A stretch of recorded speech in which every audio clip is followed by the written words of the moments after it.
Puluhan tahun lalu, sistem keamanan berbagai perusahaan di Amerika berhasil dibobol.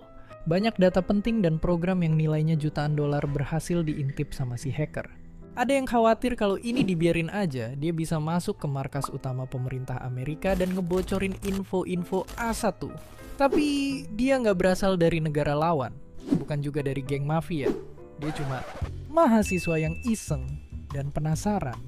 Tapi saking susahnya ditangkep, dia sampai pernah masuk daftar buronan FBI. Oke, ini semua ngebawa kita ke satu pertanyaan. Gimana sebenarnya cara hacker ngebajak komputer?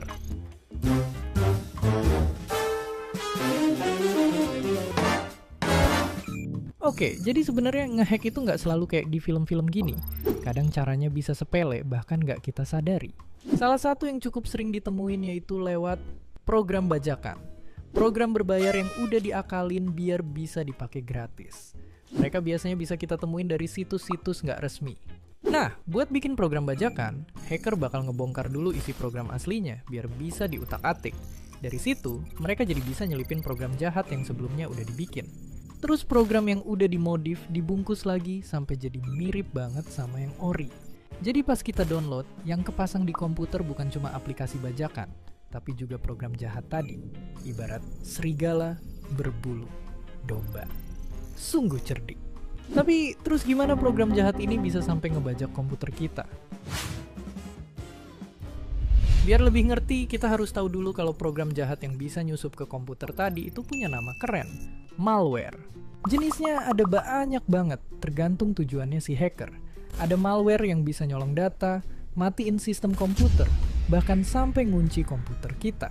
Salah satu malware yang paling banyak dipakai hacker pernah bikin warga negara 62 ketar-ketir. Jutaan data penduduk kita pernah disandra. Ada juga malware yang bisa ngendalin komputer kita dari jauh, bikin hacker jadi bisa gerakin kursor, ngeliat foto aib, data penting, transfer uang, sampai check out belanjaan. Yang ngeri, mereka juga bisa sampai nyalain kamera dan ngintip kita diam-diam. Tahun segini, aparat berhasil nangkep ratusan orang yang ngintip ratusan perempuan. Ngerekam video diam-diam lewat webcam dan nyolong foto, bahkan konten intim. Serem banget. Dan gak cuma lewat program bajakan, serangan juga bisa datang dari tempat yang gak kita sangka. Kayak wifi gratis. Pas gadget kita terhubung jaringan, hacker bisa nyadap koneksi kita di tengah, bikin semua kegiatan internet kita bisa mereka intip. Ibaratnya kayak lagi bisik-bisik ke temen, tapi ternyata ada orang lain yang ikut dengerin. Meskipun semua tadi kedengerannya serem, sistem keamanan komputer kita juga udah makin canggih. Perusahaan biasanya rutin meriksa celah yang bisa dimanfaatin hacker. Kalau ada yang ketemu, mereka bakal nambal celah tadi dan nyuruh kita ngelakuin pembaruan alias update sistem. Bahkan ada perusahaan yang ngadain sayembara buat orang-orang yang bisa nemuin celah keamanan di sistem mereka. Hadiahnya bahkan bisa sampai miliaran rupiah. Jadi ya, sabar aja kalau lagi nunggu pembaruan komputer. Tapi sebenarnya mau sistem secanggih apapun, semuanya balik lagi ke manusianya. Ayo kita balik lagi ke kasus di awal tadi. Ternyata mas-mas yang jadi pelakunya nggak pakai alat canggih. Waktu itu dia cuma pura-pura jadi karyawan yang butuh akses.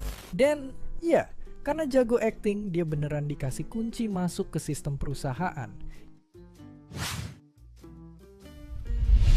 Oke, sekarang kita tahu kenapa penting banget buat nggak asal download program bajakan, apalagi klik link sembarangan. Dan jangan ragu juga buat selalu ngupdate program komputer. Dan seperti biasa, terima kasih.